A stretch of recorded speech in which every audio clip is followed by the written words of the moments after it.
You probably know the saying, everyone wants to go to heaven, but nobody wants to die.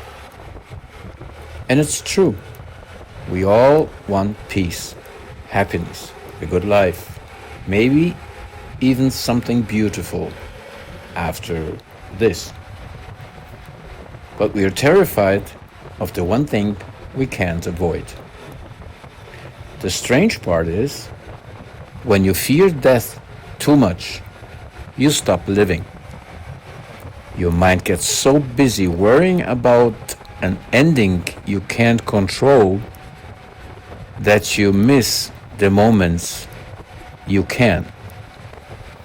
Friends, family, nature, laughter, love, all the things that make life real. And a big part of this fear doesn't even come from our own death. It comes from the pain of losing someone else.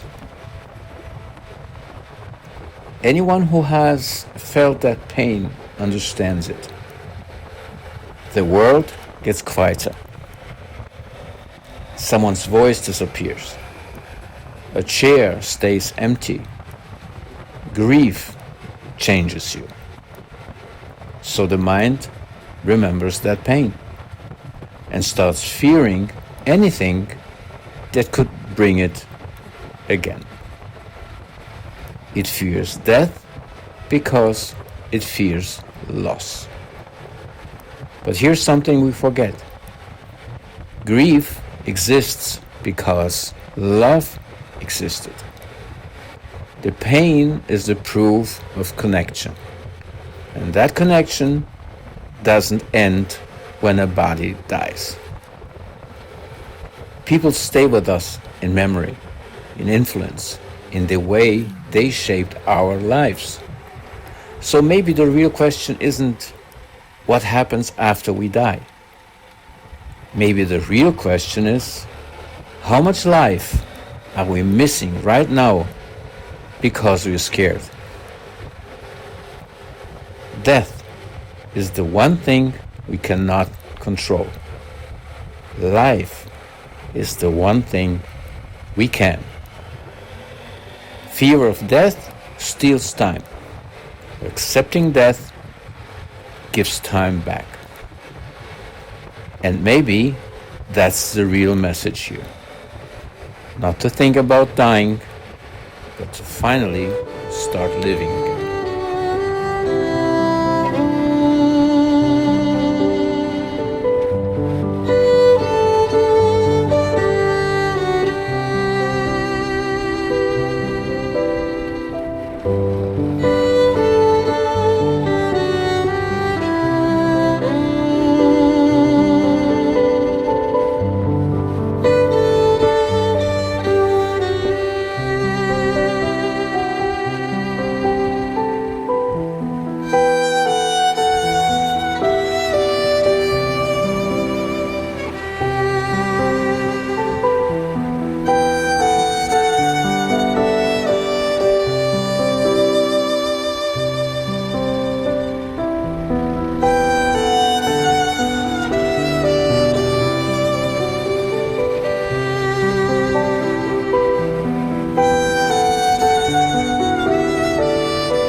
Thank you, F800, for the great moments we had together. But now it's time to move on.